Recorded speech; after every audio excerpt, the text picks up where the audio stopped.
so back in the day, we obviously, both of us, I'm pretty sure, I know, we were both very big DVD collectors, right? When we lived together, picture guys that we had a TV in our place, and then on the left side we had a huge shelf of all of Aaron's DVDs, and then on the right side we had a shelf of all my DVDs.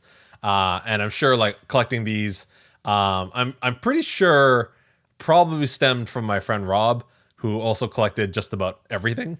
So I kind of got into it collecting DVDs. I remember collecting CDs after that, which was weird because CDs were on the way out, and I was like, I'm going to start collecting CDs for some random reason. But anyways, like, is there anything that you miss about collecting DVDs, or anything you miss about the DVD medium?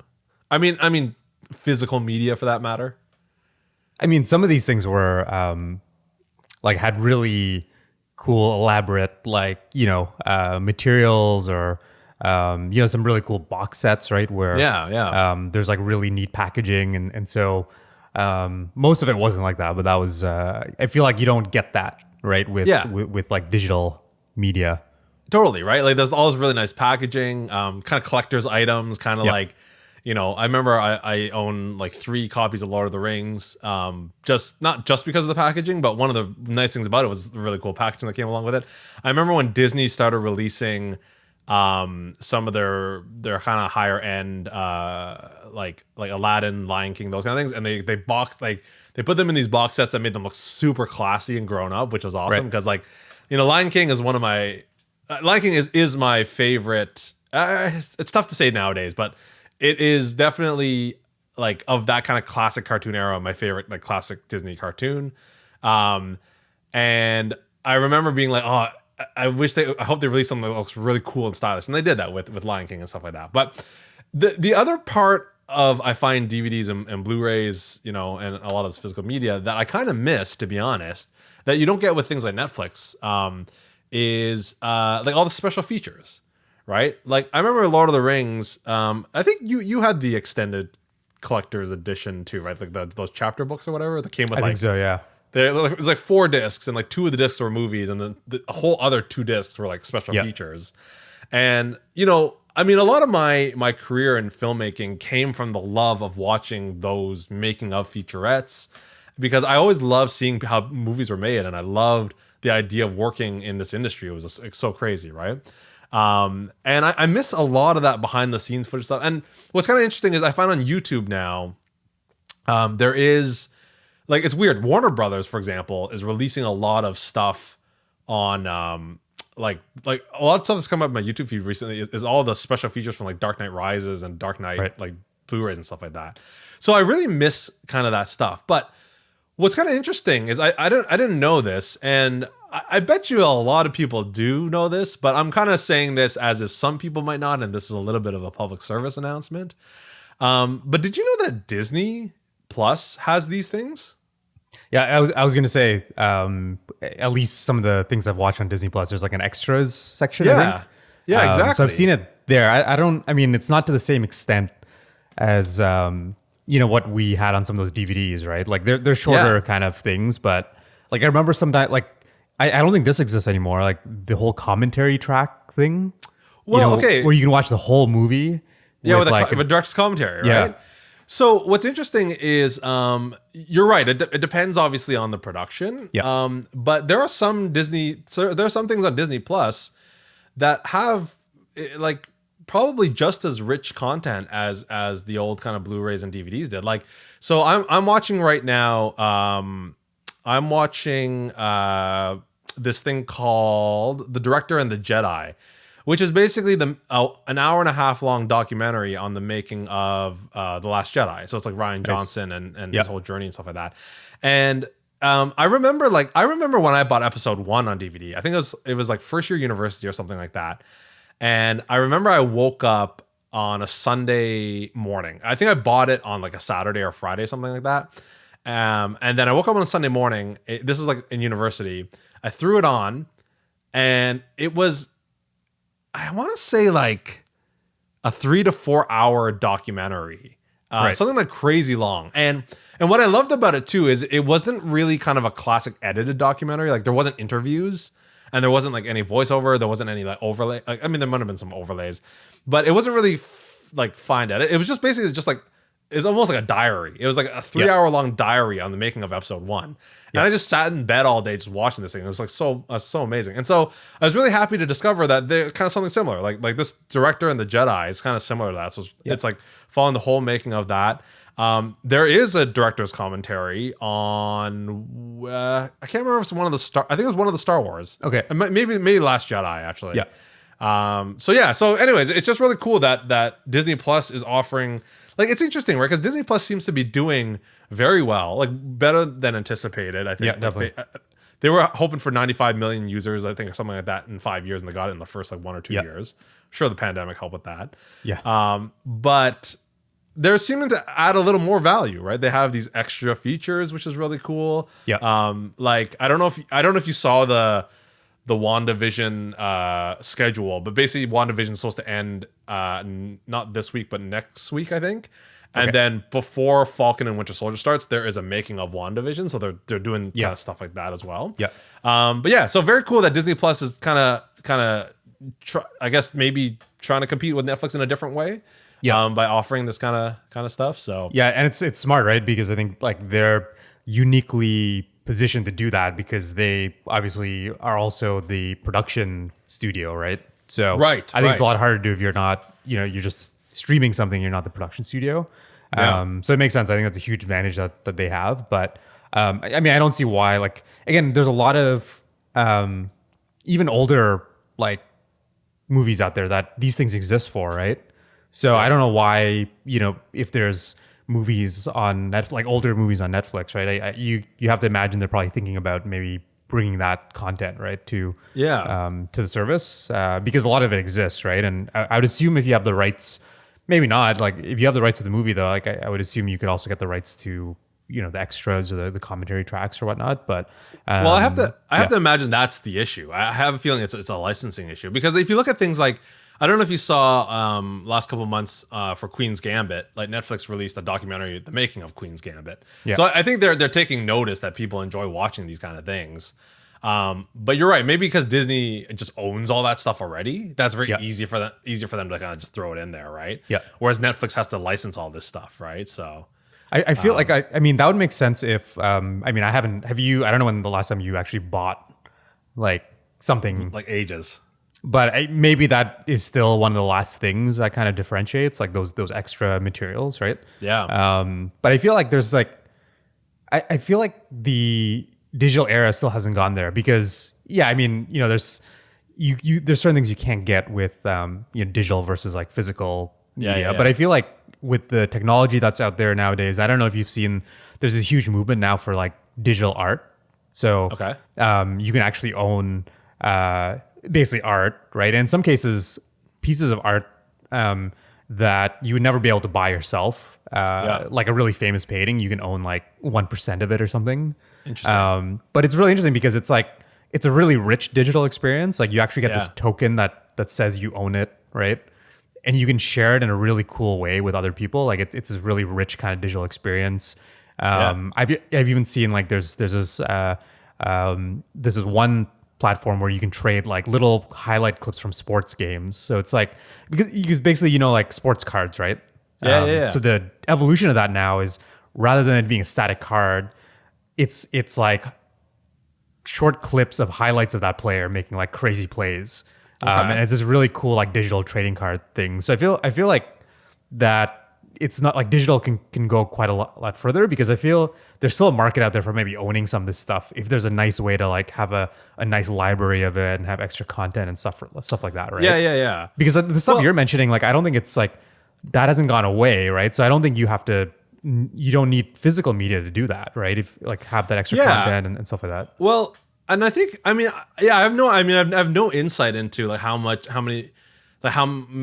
many resources studios are putting into these like behind the scenes stuff, right? Like it seems like it's always one of these weird things about making movies. It seems like you have to have like this massive part of the budget just to document the making of the movie, right? And like I kind of talked to you about this, but I watched like the making of Frozen 2, which it's in itself was this like 8-part series, and it was like a pretty big documentary, right? Like I'm sure like was not easy or cheap to make. Yeah. And I'm curious, how much studios are putting into that. And then, like, I wonder though. Also, I wonder again if it's one of these things though where it's not economical or the appetite's not there for it, because like. I mean, it's kind of like, I don't know if you remember, but like there was a time, and they might still be doing this, but kind of before Apple Music, when it was just iTunes still, there was this push a little bit to do these kind of like really interesting like digital albums where it's like, okay, Right. you buy the album on iTunes, but then you get this like digital booklet and some like pieces of art and like, these kind of things to try to make like buying the album online a kind of like a big experience. But I think it kind of ultimately failed. And I think maybe it's just one of these things, just like albums, how like people don't buy albums anymore. Like they only listen to single songs and stuff like that. And maybe just the appetite's not there. Like, as cool as these things are, and as much as I like them, I wouldn't be surprised if I'm in the minority of people who actually enjoy watching these things, right? Like, I feel like probably the majority of people don't actually miss it, but who knows? I feel like I was right about the on-demand Netflix TV thing, so maybe I'm right about this too. Who knows? Yeah, I mean, I wouldn't be surprised. I think, honestly, I think they're like, I wouldn't be surprised if even the concept of collecting things comes back in some way, right? Yeah, because I think that's, again, like, it's great to have, every movie and every song on demand, right? But I still think that, the act of curating a collection in some way, like, being very intentional about, whether it's movies or whatever, like, I think once they figure out a way to do that in a good way digitally, I feel like that could come back. Like, I wonder if we're kind of getting into this era where, like, okay, we realize all the benefits of on demand and all the benefits of streaming and all stuff like that, but then it's like now we're also starting to realize what we miss, and companies are kind of like combining the best of both worlds, right? Like Brenton was talking about this with WandaVision, right? Like WandaVision is kind of interesting because it's a digital only release and intended for streaming, but it's still released on a weekly basis, right? It's still like, it wasn't just dumped on and you could watch the whole thing. It was like, every Friday I'm looking forward to the next episode, right? And it kind of gives your life a little bit of structure, kind of gives your like life a little bit something to look forward to, right? It kind of comes back to that, like, oh, I can't wait for the next episode, oh, I can't wait for this or whatever, right? And that, and we talked about Netflix TV and all this stuff. So I wonder if we're hitting that point where it's like, we realize all the benefits of the future stuff, but we also miss some of the old stuff, and let's not go back to the old way, but kind of combine elements of both, right? So I think it'll happen. I wouldn't be surprised. Yeah. All right. Welcome, everybody, to episode 58 of the ETC podcast, your one-stop pod for entertainment, technology, and cars, and all things random. My name is Casey Lee, and sitting across the city from me, as always, is Aaron Zdenkar. We are amidst the middle of season 7. Amidst the middle seems redundant. We're amidst season 7. That's not a promise at all about how many episodes we're going to go.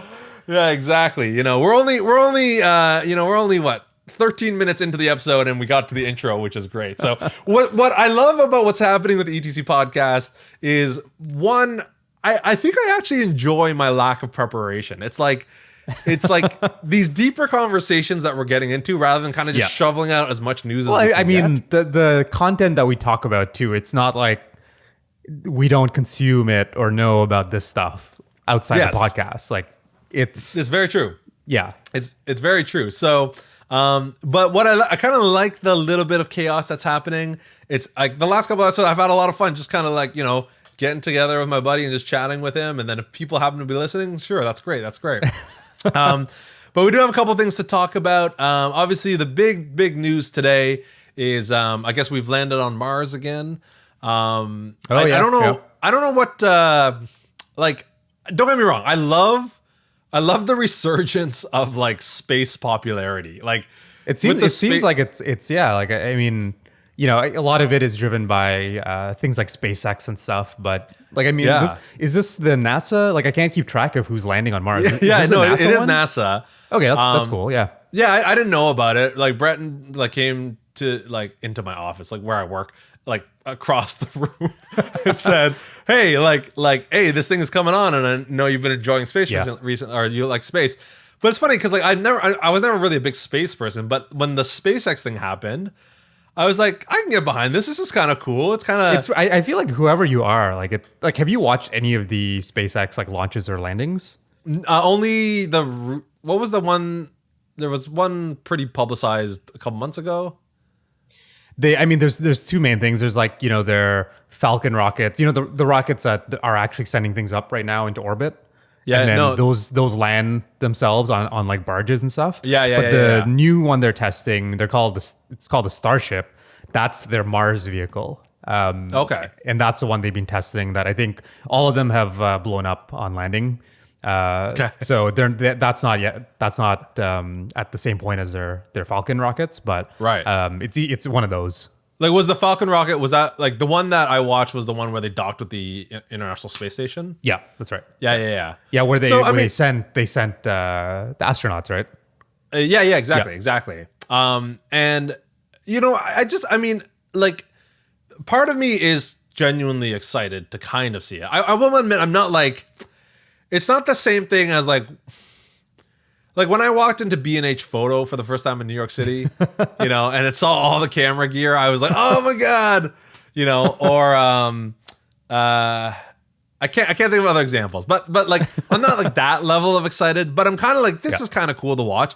But I think I'm more excited about the general like positivity and love for science and just kind of bringing the world together on something that, could kind of be a little bit nerdy, but it's like, it's kind of cool. Like, I feel like the world is rallying around space exploration again. Which is pretty cool. And it's a little bit of an escape. It's a little bit of escapism, right? It's a little bit like literally something away from the world, Yeah. I mean, it's crazy to think that in our lifetimes, there's going to be people on Mars, right? Like that. Yeah. That's kind of a crazy thought. And it's something that doesn't seem real yet, but it could happen, right? Yeah, totally. So, I mean, this is the thing I don't really understand though. So about today, because I didn't really know about it, but like, so it's NASA. They've launched their, I think it's called the Perseverance rover to land on Mars, and it landed successfully after apparently 7. I think it was like what is that possible? 7 minutes? Can it go that? No, that doesn't seem right. It's 7 minutes for what? For something to get.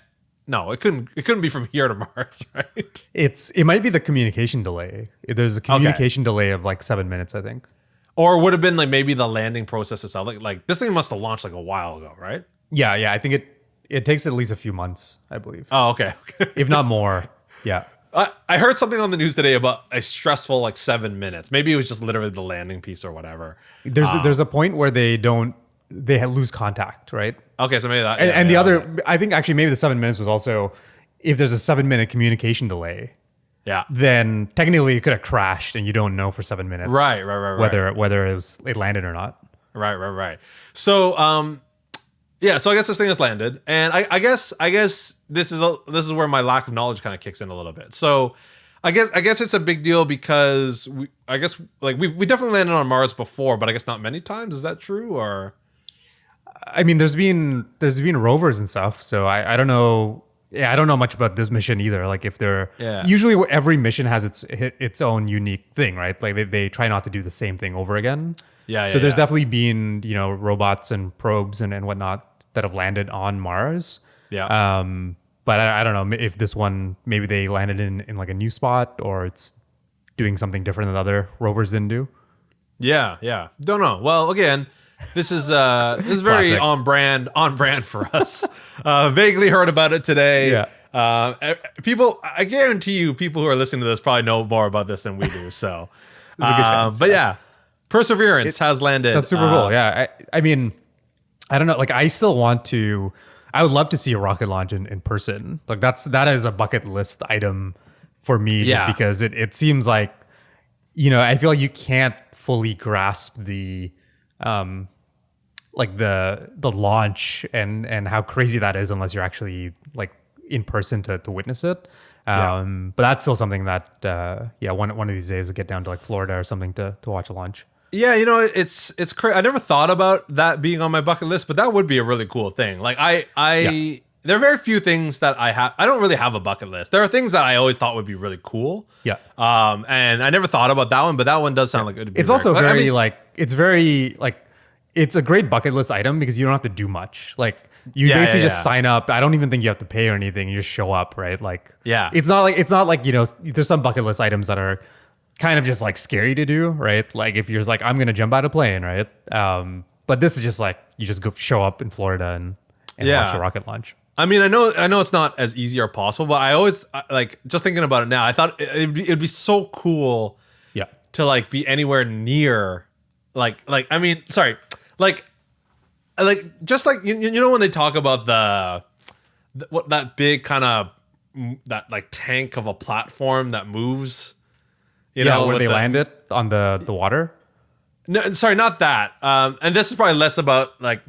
It's just that thing, like, isn't the rocket itself like on this like moving like platform that can like has massive like tank tread? Oh, I don't. Yeah, I guess they gotta move it to the launch pad. Right? Yeah, exactly. Yeah. So I guess I haven't seen that in a while, but yeah, it's a huge like specially built mobile platform. Exactly, and like just the sheer size of that thing, like to be beside that, or like. I mean, obviously, I don't think that like that's gonna happen. There's no way they're gonna let me beside that thing, or like, you know. But yeah, you can see it in the distance. Actually, you know, like they might have like older ones on display or something, right? Like stuff. Yeah. It's a really crazy field. Actually, it is really like I think it's probably one of those very it's hard to say. I wouldn't say it's underappreciated because I think people get it, but it's like one of those things that you probably, if you just think about it for a second, like, you know, when we talk about cars sometimes, and I'm always like, man, it's ridiculous that the internal combustion engine works because it's so ridiculous, right? Yeah. And I feel like space travel is kind of the same way. It's like, it's ridiculous that actually works. You know? And I mean, the fact that they're, again, landing them now, right? Like that's a crazier part because, you know, we've been launching rockets for a long time now. Right? Yeah. But the fact that, like, definitely if you haven't seen one of the videos of a SpaceX rocket landing, like that's crazier because, and again, that's, I think they landed pretty close to where it takes off most of the time. Sometimes not. It depends what they're launching and where they're doing it from.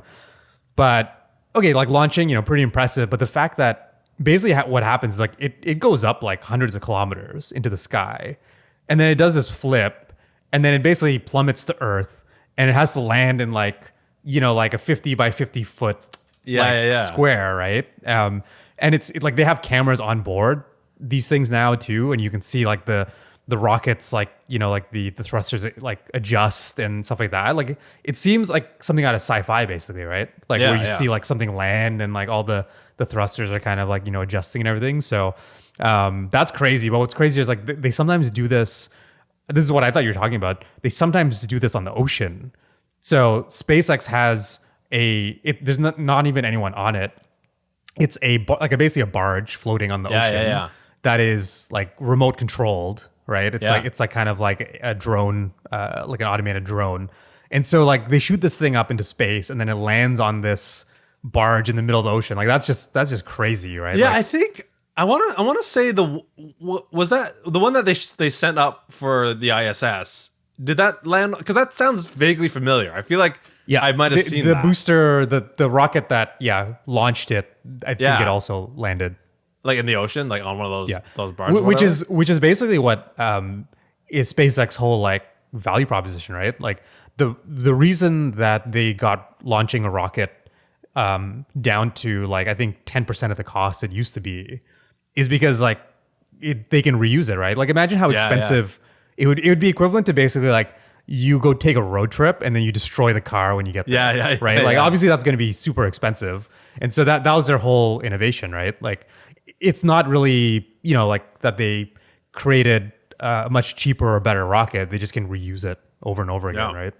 Yeah, no, it is really crazy, and again, I think it's interesting because like, you know, obviously our lifetime, you know, kind of being born in the 80s.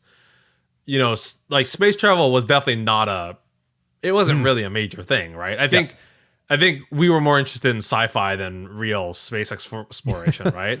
So it is kind of cool that one, that SpaceX has kind of made it cool again.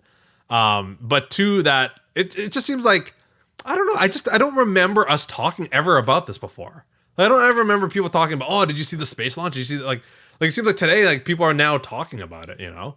Which is super cool. Very cool. I mean, it helps too that again, the fact that they have like dozens of cameras at these launches and it's all over YouTube and like it's very accessible, right? Because again, I think before the problem was you might have seen it on the news or whatever, but like, it wasn't readily accessible, right? So I think now, because of the combination of, obviously, like, they're doing some pretty cool stuff, but also anyone in the world can just instantly follow along, right? Yeah. Like, and so even if you aren't there, you can see it in 4K, like, listen to it. I don't know if you ever watch any, like and they've made it entertaining, basically. I don't know if you watch any of the SpaceX like live broadcasts. No, but, well, just that one. So like NASA, and NASA's great, but like it's a different kind of thing, right? Because if you ever watch a NASA launch, it's kind of dry. Like they do a better job now. The NASA channel itself is very it's basically run by scientists, right? Which great, but what SpaceX has done is they basically hired like a social media team, right? And like, so these people, like they basically are just experts at commentary and making it exciting, and then there's all this really cool like digital overlay of like how fast the rocket is going, how high it is. There's all these cool graphics of like where it is like in the trip. So I mean they've made it basically like super entertaining to watch, right? So even if you're not really into it, it's just like really fun to like follow along. Yeah, no, it's super cool. It's like definitely really cool. So yeah, if you guys have any information on what the heck actually happened today, be sure to email us at podcast.etc@gmail.com. On that note, I did want to mention some related news. I mean, you mentioned that SpaceX sends these rockets up, but the reason they're sending rockets up is to send other things up into space. Yeah. And on this podcast, you were the one who introduced me to Starlink, right? So Starlink is low orbit internet, kind of the promise of bringing internet to a lot of places where internet's not great, right? Yep. And Canada is a great example of this, because Canada is a population of 30 million across a huge vast land. A lot of people living in a lot of remote places that don't have internet. So I think Canada is a really good candidate for this, and probably one of the reasons why Starlink's getting a lot of excitement around here. They got approved by Canada. There was some beta testing and all this stuff that happened. I've watched a couple YouTube videos that people saying it is pretty incredible. They've had a couple of outages here and there, but in general, we're talking like 150 megabits per second versus awesome. Like one megabit per second. Anyways, the bit of news on this, I don't know if you heard, but last week or two, they opened pre-orders. They officially opened pre-orders. Nice. So it's like out of beta, I guess, or out of, I forget what they called it. It was a funny name, but it was they're out of that test period.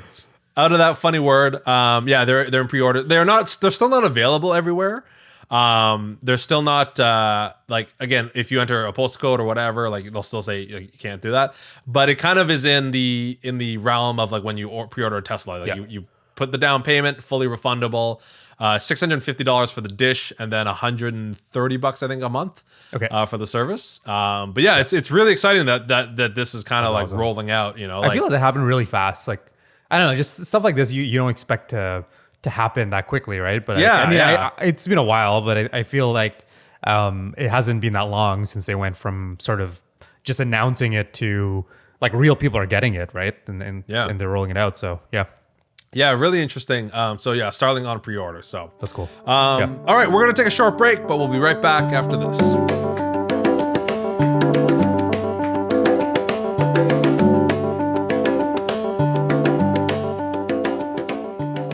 And we are back on episode 58 of the ETC Podcast, your one-stop pod for entertainment, technology, and cars. Be sure to follow us on Twitter at the ETC Podcast. We are here on this wonderful February 18th, 2021. And Aaron, I am going to give you a choice. How are we going to do this? I'm going to think of a number in my head. Nice. No, wait. Okay, I got it. Okay, I'm thinking of two letters. Okay. Mm-hmm. Well, I'm going to tell you what those letters are. The first one is D, and the second one is N. Okay. Yep. You get to pick which letter we do first. Okay. Let's go with D, I guess. Yeah. D. Okay. So what D and N stood for? N stood for noggin. Okay. Yeah. And D stand for do your thing. Nice. Yes, the new segment. New segment. All right. Do your thing. Okay. So that's the theme song. Yeah. So it's a little bit of a ripoff of "It's Your Thing." Do what you want to do now. So do your thing is there goes the copyright. We're gonna get copyright strikes. So we've had quite a response actually. Nice. No surprises. It's from our regular fans. I mean, I like this because I don't like, you manage the Twitter account, and I think these I don't know what you call them, but like, because sorry, just to interrupt. Manage is a very strong word, but yes, right. You're logged in somewhere. I have access to a Twitter account. Yes, and I'm just too lazy to I guess nothing is preventing me from doing it other than laziness. Yes. But like, people are, I guess, adding like our Twitter handle, right? Yes, they are. Yeah. They are. So you don't actually, it's really hard. There's no way to actually see those easily if you're not like the account owner. Yes, very true. Yeah. Very true. Yeah. So basically you like the mystery of what's about to come. This, like, it's always a surprise. This is great.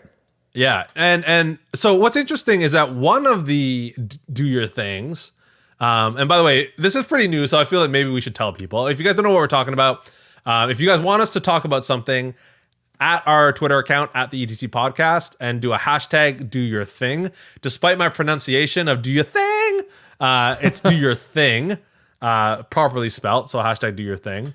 And one of the do your things, actually, you saw early before we started the recording that it was actually sensitive content. So, yeah. So Brody posted something that was apparently contained sensitive what is it called? Sensitive content? I can't remember what it's called. Anyways. But let's I don't know what order we're going to do this in, because any one of these things we could talk about for the rest of the show. Okay. So there's a lot. But I figure for now, I guess it's tough to say because I don't know. Let's start with an easy one because this one I don't think will lead to a long conversation. So we'll start with a small one. So this is from the inventor of Do Your Thing, Mr. Dave. Okay. So he says, hey, at the ETC podcast, would you rather give up all your Apple devices for life or only eat food that came out of a can for the rest of your life? Hashtag do your thing. I like how this has evolved. Like, that's not at all what... do your thing has become like, but remember, I don't even remember, but there was a time, I think like season 1 or 2, where I had a thing on my phone and it was like, would you rather? And it was like this game that we played like for a couple episodes. Yeah. So it's kind of harkening back to early days of ETC podcast. So Aaron, would you rather give up all Apple devices, period? Give up all Apple devices for life, or only eat food that came out of a can for the rest of your life? Yeah, it's tough. I mean, usually whenever there's these questions, like I just try to find some loophole, right? But Dave is not here to confirm or deny rules. Yes. So assuming that, like on the food side, I guess no other food, right? Like basically only food that comes out of a can, right? Like a can. Yeah. So we got Alphagetti, Zoodles. I was gonna say there's probably in today's world, like there's probably some pretty good food that comes out of a can, right? Like other chicken than noodle soup, all that stuff. There's probably, I wouldn't be surprised if there's like gourmet, and actually, this is easy. Yeah, definitely out of the can, because all I would do is hire service to put whatever I want into a can. So there's the loophole. Yeah, there's the loophole. I'm sure that's not an option that Dave was anticipating. It's like completely by the rules based on what he asked, in my opinion. So it's weird. It's weird because you know what? Like, I wouldn't say I'm the biggest Apple fanboy there is. I am a big Apple fanboy for sure, but I'm not the biggest. I would say like you're probably a bigger Apple fanboy than I am. But even me being as big an Apple fan as I am, I'm pretty sure I would give up my Apple devices. Like, I feel you mean if we're assuming food as in like only whatever you could like buy at the grocery store in a can, right? Yes. Yeah, if I could package whatever I want into a can, yeah, I agree. But like, I think, and here's the weird thing, right? Because I'm not even that a gourmet of an eater. I still eat like pizza pops occasionally. You know, I still eat like very like packagey processed food. I eat all the time. Yeah. But even with that, I can't imagine. Yeah. I can't imagine eating that forever. You know, I agree. I would definitely choose the food. But for the record, this would it would be an even easier decision if the choice was Google devices instead of Apple devices. Just for the record. Yes. So we're both on the we choose the food over the Apple Google devices. Definitely. And it's like, that's the thing. Like, ultimately, I think if I had to, like, ultimately, you know what? I don't mind Android. I really don't. Well, that's not actually, you know what? That's a lie. Because when I do use Android phones, they are a little bit frustrating. Yeah, I mean, what would be out of all the Apple devices, what would be the one that is the most painful? Like, what would be the one that you think is the hardest to replace? Sorry. Let's rewind a bit, because I'll be 100% honest. I kind of tuned out. I lost my train of thought a little bit there. What did you say about the Google and Apple thing before that? I would say this is a harder decision than if it was give up Google devices, right? Because you and I don't own a lot, basically. So if the question was give up all Google devices or only eat food that came from a can? Yeah. Like obviously I'll give up Google devices. That's. Oh yeah. Okay, sorry. So you're saying it's just a way way easier that way. Yeah. Just for the record. But okay, back your point about yes, I was then gonna ask, what would be the most difficult, like in your mind, device to replace? The most difficult device to replace. So you can't, like, you have to give up Apple device that I have to give up. That is actually very tough. Like, clearly the phone is the one I use the most, but and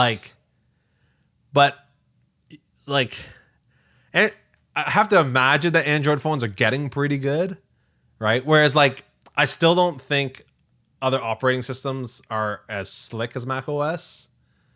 But that being said, like, my development work, I think, could probably work very well on Linux. It's right. It's not that. Yeah, it's tough to say. It's like, I think I could. I don't know. What about you? I mean, it's a good point. I mean, I have to actually use some of these alternative devices, right? So I'm not super up to date with some of the things out there. But I think same feeling as you. I feel like because of how active the smartphone market is, like I counterintuitively, that might be the easiest one to replace, right? Yeah, exactly. Even though it's the most used. Mac would be tough because, again, I think it's such a power user tool that I feel like, at least with the phone, if there's some shortcomings or whatever, it's not as big of a deal because like, what are you doing with it? It's not quite the power user kind of thing, right? Yeah. But I mean, you and I make a living basically using Macs. Yeah, totally. So, that's a harder sell, right? I think if that can translate to iPad is tough because up until very recently, there basically wasn't any alternative that came even close. Yeah. Right? Like, I remember when reviews came out for the recent iPads, it's like, there's nothing to compare it to because basically everybody's given up on tablets, That might actually be I think, again, even though I would say it's maybe the least necessary out of all the Apple devices I own, that might actually be the hardest one to find a replacement for. Yes. Especially the Pro, right? Like it's just like, I can't even think of anything. Like the Microsoft, maybe like the Microsoft tablets perhaps, but again, slightly different category, right? They're basically Windows machines, right? Like they're not a pure tablet experience. But yeah. It is really tough. Because here's the thing I will say. Like, when I use an Android phone, it is frustrating, but because I'm not doing a ton on it, there's like less stuff for me to get frustrated about, right? Yeah. Whereas on a laptop, it's like all my shortcuts, all my gestures, all my everything. There might even be some apps that you won't find on Windows, right? That you use currently. Yeah, exactly. So it could quite possibly be that. So anyways, thanks, Dave, for do your thing. Yeah. But as hardcore Apple fanboys as we are, Yeah. I mean, ultimately, we like eating good food. So, Yes. Yeah, exactly. So come up with something better, man. Like, come on, think. All right, let's go to Bouncing Nom Noms, regular fan of the podcast. At ETC Podcast, do your thing. Although I don't know how radical this design is, I've seen similar design in K-dramas. Bouncing Nom Noms watched K-dramas for a while now. So what it is there's a report from Forbes.com that has posted some mock-ups of the iPhone 13. Well, sorry, not necessarily the iPhone 13, but a potential future iPhone. Now, there has been multiple rumors about... I watched a whole video on this yesterday, actually, about what the iPhone 13 is going to bring. iPhone 13, some kind of pretty... what do I want to say? Kind of tame rumors include things like, a narrower notch. Some go as far to say portless, so like no lightning port. Better cameras, all this stuff like that. But the kind of most radical thing that is being proposed that's going to be happening is that it's going to be foldable. So there is a picture here of a foldable iPhone, and what it is, it's got the 3 cameras on the back, and it's got actually another display on the back, and then the whole thing folds in half. But it's not a dual display, kind of like some of the Microsoft kind of thing that was released. It's more like a regular iPhone that can fold in half is the kind of mock-up. Now, here are my thoughts on this. I don't see it happening this year for sure. Like, I don't think so. Yeah, I agree. I think, it could happen in the future, but foldable phones, I think, are kind of they're a little bit akin to, I think, touchscreen Macs, where I feel like Apple hasn't found a super compelling reason to make one yet. What is the really compelling use case to make one? Like, Apple doesn't do stuff like that, right? Apple doesn't do stuff for the sake of technology showing off. They need some kind of really compelling use case for it, right? And I don't think foldable phones there is one right now. I don't think there is really, like maybe the dual display for bigger kind of tablet. I think it's just to have a very large display.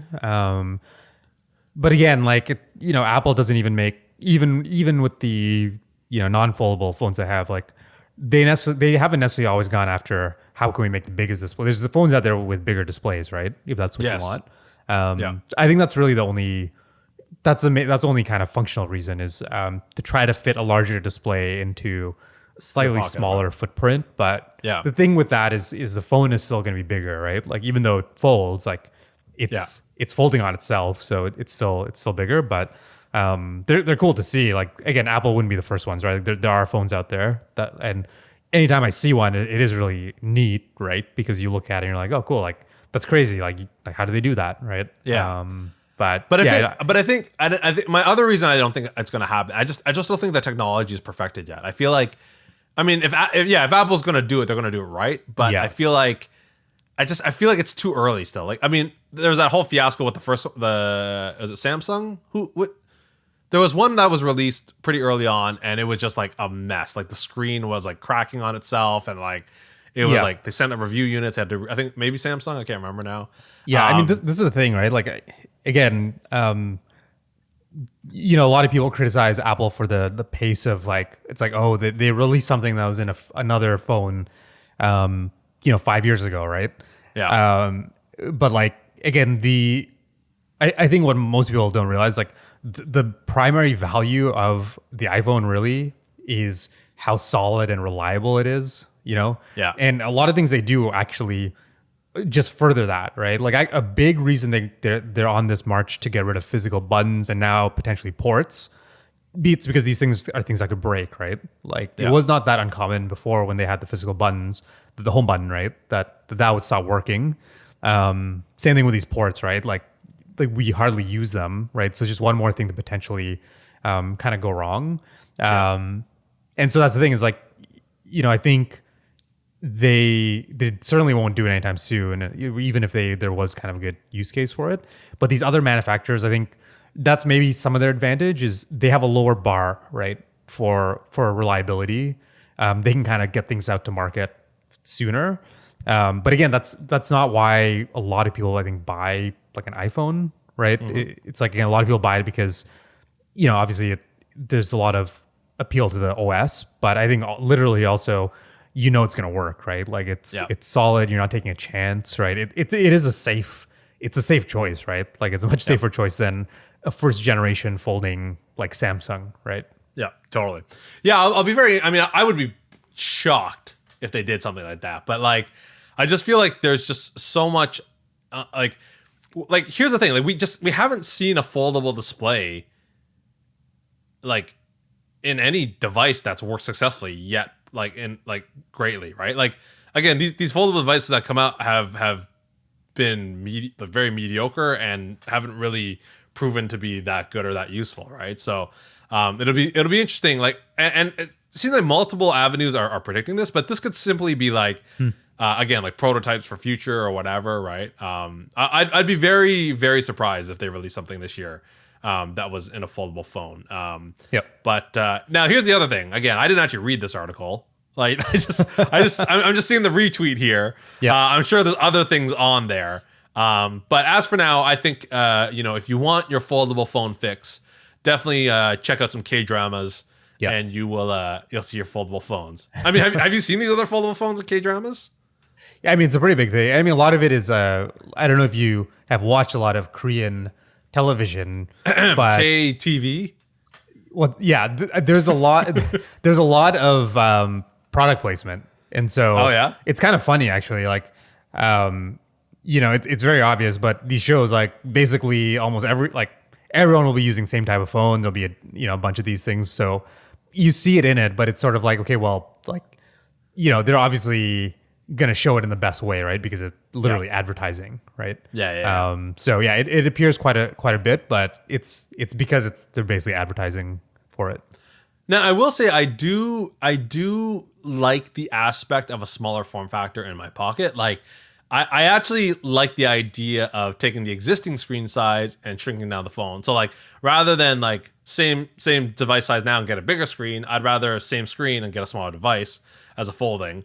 iPhone, I mean, we talked about this already. iPhone 12 mini was the one I was most excited about. I was also excited to hear that despite lackluster sales, apparently the iPhone 13 will still have a mini model coming out. So I really, really hope they stick to that. So, I mean, a folding phone, I mean, don't get me wrong. Like back in the day when we had, I mean, I never had, did I have a folding? I kind of had a folding phone, not really a clamshell phone, but it was just like where the bottom piece folded down as the microphone. Right. But my one of my favorite form factors of phones actually were sliders. Right. I love sliding phones, and I don't know if there's a place for that now because like I don't want a keyboard or a number pad on my phone, right? Like, but I do like some kind of physical like switch or click or like something. Hey, I mean that could be a way to extend the display too, right? Rather than folding it, right? Yeah, slide it out. Well, did you see LG's concept that they had at CES this year, where it was like a scroll, like they kind of like pulled out the screen like a scroll? Oh, that's cool. No, yeah, it's really cool. That, yeah, it's kind of like a phone, like kind of vertical, and then you could like pull out the screen, and it became like a widescreen kind of thing. It was very cool. So yeah, a lot of interesting things happening with kind of foldable displays. But I do think it is very early. So we'll see what happens and where Apple decides to incorporate that kind of stuff. All right, last two really quickly from our friend Brody. The first one he posted, "Do your thing," is the Mustang Mach-E. Well, guess what? Just like Dave, you gotta listen. You gotta listen harder to your episodes. We already covered the Mach-E. Well, probably for about 10 seconds. Yeah, I mean, it'll be cool once. It'd be cool to. I'm waiting to see one in the wild. That'd be cool, right? I haven't. I don't know about you. I haven't seen one yet. No, and all jokes aside, I mean, even though we only covered it for about 10 seconds, it is a car that we're very excited about.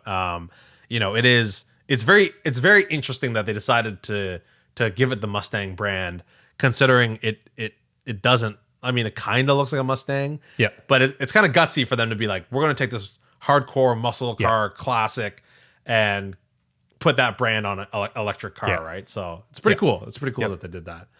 And then the sensitive content that Brody posted is the new trailer for the Mortal Kombat movie. So kind of interested. Kind of interested. I gotta say, it's like one of those franchises that you want it to be good. And we did kind of talk about this with that remember that HBO thing that I talked about a couple weeks ago? Yep. There's that mega trailer of all these movies. So it's cool now that I think there's a proper trailer on this. So and on that front, a week or so ago, we talked about the Final Space trailer. Turns out that wasn't really a trailer. I think that was just a kind of inside look. The official trailer has now been released. Yeah, 2 days ago. Okay, nice. Olin Rogers on his actual channel released that. So, all right, that was Do Your Thing. If you want to if you want us to do our thing, then at the EDC podcast hashtag Do Your Thing. I do love it, guys. I love the interaction we're getting. It actually does spark some really good conversation here. So thanks to Brody, thanks to Dave. Thanks to Bowsing Nom Noms. We love you guys for listening, and we love you guys for participating and do your thing. And be sure to keep doing your thing so that we'll keep doing our thing. Yeah. Aaron, is there anything on your noggin? Yes, the N section. Okay. Yes. This is just really, I don't know if it's news because I don't actually know when this happened. I just saw it the other day. But okay, so I think we talked about the AirPods Max, right, a little while ago. Yes. You consider that like an expensive pair of headphones? Like, it's not. You probably consider that on the pricier side of headphones, right? Yeah. What's funny is that competing headphones are $300-$400, and I would say even if it was $500, I'd be like, okay, that's Apple. But $750 is quite expensive. I'd say. Yeah, you'd probably consider that pricey. Okay, how much do you know about this whole world of I don't even know how to explain it, but basically bespoke headphones, really high-end bespoke headphones. Bespoke as in created for an individual? Yeah, I mean yes, but also really high-end audio equipment. I would say I have a small understanding based on a couple of YouTube videos talking about headphone amplifiers and stuff like that. Yeah, exactly. That you need to buy a separate box just to make these headphones even work. So there's sort of another there's another level basically, and actually this is what I heard about how to look at the AirPods Max, right? Because a lot of people would, at that price range, you start comparing it to these setups, right? Where you have a separate amp and everything. But I saw one really good review that was basically those aren't the people buying these things, right? You're the person that is I'm gonna nerd out and buy, a headphone amp and, I can only plug it in a certain way and it's not wired. That's not the same customer, right? But there's this whole other world of, like you said, usually there's a separate amplifier, right? And then so you don't directly hook up your headphones into whatever device you're listening to.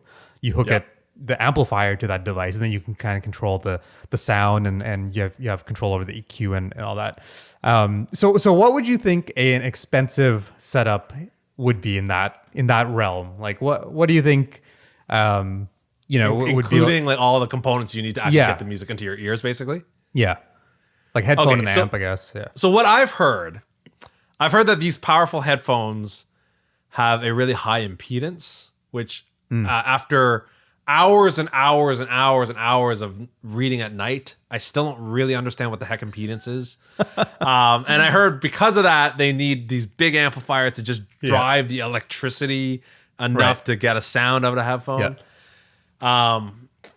I have to imagine that the amplifier itself that you hook up to just an iPod or something, I don't know. I want to guess that that's probably $500 to $1,000, and then the headphones themselves, I don't know, maximum $1,000. So let's say, and the way you're nodding your head seems like this is good because the number is way higher than that. So what you're saying, there's a lot out there in that price range. I think that's actually pretty spot on in terms of this is why people who see the AirPods Max, sorry, not people, nerds that people don't really care about. This is why, nerds will see it and be like, $700, I can get this amp and what. So a lot of the setups are around $1,000, right? Yeah. So you're not wrong. There are a lot of setups like that. Right. Yeah. Yeah. Sorry, is that your point? No. I the reveal hasn't come yet, but continue. Okay. Go ahead. No. I don't really have like. I have nothing to add besides like. No, go on. So, I don't even completely understand everything about this, but all I know is that it is, it fits in that category. It's a really high-end audiophile headphone system. So you got, an amp unit, and then you have these headphones. Okay, so Sennheiser. Okay, they make good audio equipment. Not cheap usually. They have, I think, recently released. I don't know when they actually came out with this. The Sennheiser HE1. Okay. And so again, you get an amp and you get headphones.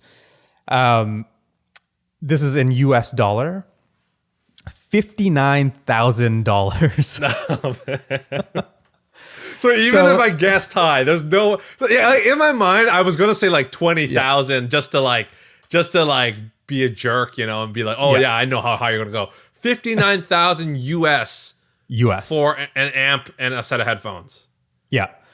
And so you ask yourself how does that how right? Like how do you even make headphones Sennheiser. Sennheiser HE1. Apparently this is the next of like a follow-on model they made in the 90s that was like super high-end headphones, but this is the latest one. So by the way, in case you're wondering what the Canadian price is $74,900. Amazing.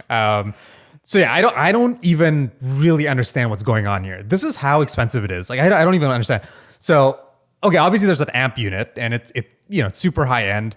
I mean, one of the first things to maybe point out is it's made out of Carrara marble.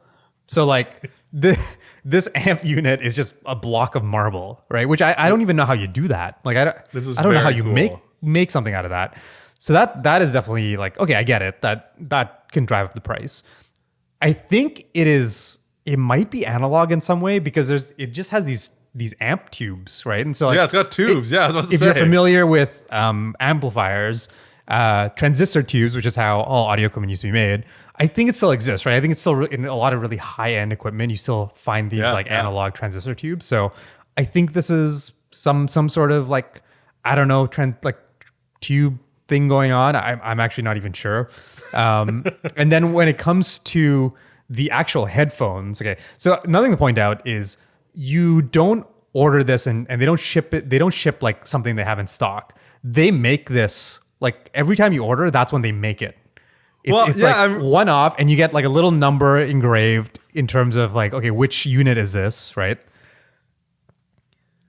Yeah, I'm reading the purchasing process here. One, you make a down payment of $15,000, and then a Sennheiser employee contacts you and goes through the order with you again. Just to make sure you more than a down payment. Some just to make sure you haven't lost your like mind. An apartment or something, like, you know what I mean, like that. Yeah. Your personal Sennheiser HE1 is now produced. Once it has been completed, we will contact you again and ask you. This is one of the best pieces of news you brought to the ETC podcast. It's crazy. Kind of incredible. Let's just read some random snippets here. Okay. So in the headphones, there's a bunch of precious metals. I don't even know what this stuff means. 2.4 micrometer platinum vaporized diaphragms. Like what is that? And there's gold vaporized ceramic transducers. There's also silver plated OFC cables. So they figured out a way to put every precious metal in these headphones somehow. I don't know. I don't even know what these things are, right? Like there's allergen free velour construction, right? Like I have no clue what these things are. It sounds expensive though, like that. How did you come across this thing? I think someone on Twitter was basically like, does anyone have $59,000 they can like loan? Well, so this is the interesting thing that you've kind of brought light to, because like, companies like this can make these kind of products and know that only the hyper rich are going to buy them, right? And like, it's like not only hyper rich, but also like the people who are very specialized, or it's it's their lifelong hobby. Or you need to care enough about. It's such a niche, right? Because right. Not just any person that has money is going to get this. Like you have to care so much about a marble like amplifier, right? Yeah. That has like platinum vaporized whatever in the headphones. And they know they can make these and sell them for that much, right? Because they know it's just they know there's a super niche, like there's these like 6,000 people in the world we know will be after this thing, right? I think that's pushing it a bit, but yeah. But that's the interesting thing about Apple, right? It's like they in a way don't have that much luxury. Like they can't just like deck out like absolutely everything they want to put in these headphones and they charge like $50,000 for it. Like they're kind of trapped in this upper end of still consumer level stuff. Right? Like they're don't get me wrong, they're very luxurious brand, you know, very expensive stuff, but still trapped in the economics of they have to mass sell this stuff. Exactly. Right? So it is interesting that you're right. Like even though Apple stuff is kind of expensive, like they're kind of bringing luxurious stuff to a consumer level a little bit, right? And I mean, it's you know, actually one criticism, and I think it also is sort of you know, part of like the downside of having such a success, right? Because you have to sell to the whole world. Is like I love stuff like this. Like it is ridiculous, and I'm not saying like, oh, I totally want to get it, but I love stuff like this because it's sort of like it's very rare you just see things push the boundaries of like, what if you could just make everything you dream imaginable, right? Like there's very few companies that'll go off and do that, right? Yeah, totally. So this is just like it's so damn cool, right? To kind of see this, and so like I think. Again, this is also like, regardless of how many people, like not that many people are going to buy this, right? But it's just like for both the company and their customers, right? Like it's a great thing because the company gets to flex their technical ability, right? So imagine internally, like if you worked at Sennheiser, like this would be an amazing thing to see, right? Internally. Oh, totally. Yeah. Right. And imagine working on this, right? Like basically like your dream project, right? Yeah. So I think companies need that. But then as a customer, like even if you're not buying this, like I feel like it's only going to, you know, convince you more about the brand, right? Like the fact that, hey, they make things like this, you're even more convinced to buy your $500 headphones from them, right? Because you kind of see this stuff. So it's super cool. As much as you can laugh at it, I think it's definitely a super cool thing to see. No, you're totally right. And it's like, it really is like, you know, it's like kind of one-off cars, you know, and it's just like, you know, it's even a little bit like concept cars, right? I'm just bringing up this link right now. I don't know if you remember this Optimus keyboard that came out like this is like years ago. That's super right? cool. Yeah, where like every key was an LED screen or whatever. And I mean this is 2007 that thing was, right? So I mean not super cool right now, but like back then, like this Art Lebedev studio, right? It's like these things that really just like say like, okay, like if we weren't constrained by business. Yeah. You know, if we were really just kind of like doing whatever we wanted, you know, what could we come up with, right? Yeah. So yeah, it is super. And I feel there's not enough, like again, like the price sounds ridiculous whenever your reference point are headphones that cost a couple $100, right?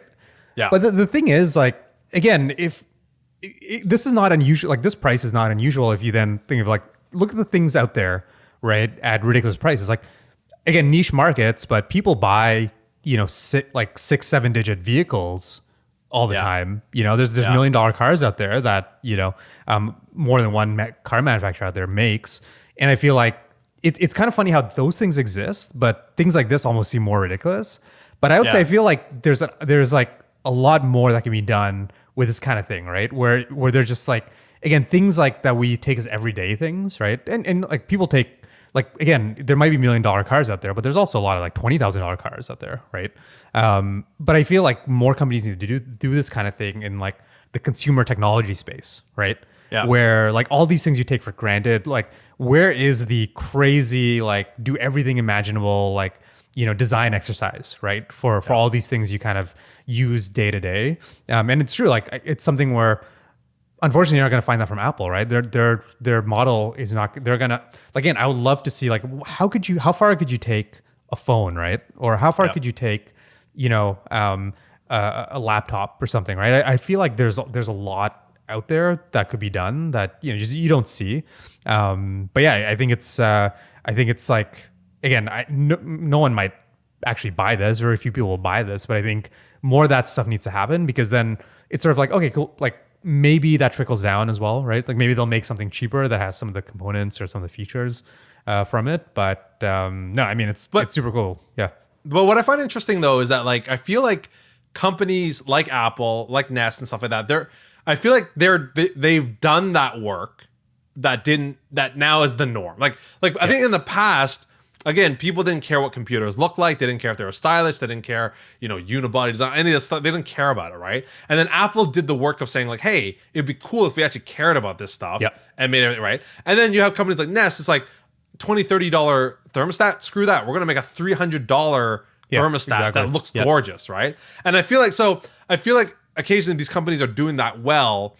But now because they've done it well, now it's kind of the norm, right? Like it's almost like super normal now to buy something and get nice packaging. Like that's a normal thing now. Whereas before that wasn't, right? We've become desensitized. It's like, yeah. So now we're looking to things like this, where I think this has always existed, this kind of ultra high brand, but it's almost like because Apple and all them have done their job so well, it's like now we're like, well, what's this really crazy brand are doing, or not crazy brand, but what's this like old school, like super respected German brand doing? Oh, they're pushing to the limit or whatever, right? So it's a very, very interesting topic, and honestly, the whole page is. I'll definitely show the link. The whole page is just like really entertaining to read, right? So like it says here, as the purchase of the Sennheiser HE1 is an extraordinary event in your life, it is also an extraordinary event for us, right? And so like you get a Sennheiser employee contacts you, goes through the order again, like it's so cool. Like I wish there's more stuff out there like this, right? Yeah, totally. Yeah. All right, we are coming to a close on this episode 58. Gotta reference the webpage. Episode 58 of the ETC podcast, your one-stop pod for entertainment, technology, and cars. If you guys have any questions, comments, or concerns, be sure to email us at podcast.etc@gmail.com, and be sure to follow us on Twitter at the ETC podcast, and definitely subscribe to our YouTube channel as well. We want to shout a big thanks to our Do Your Thingers. Big thanks to Bouncing Nom Noms. Big thanks to Dave, and double thanks to Brody. Brody did double Do Your Things this week, even though we didn't cover that much time with them. Big thanks to all three of you guys for fueling the content of this podcast. You guys can consider yourselves official contributors. If you missed that, definitely tweet at us at the ETC podcast with the hashtag Do Your Thing. But as for now, that is it for episode 58 of the ETC podcast, your one-stop pod for entertainment, technology, and cars on this wonderful February 18th, 2021, episode 57, 60 minus 3, 100 minus 43, 58. I don't even know if this math is correct at this point. Yeah, I know. You know what? I'm reading 57 on the thing, but it's actually 58. So it's episode 58. You're off by one. Which is 365 divided by 2 and 899 divided by 6. We'll see you guys. Probably completely wrong, but okay. But that is it, guys. My name is Casey Lee, and sitting across the city from me, as always, is Aaron Zanenkar. We'll see you guys next week. I mean, maybe canned food is not so bad.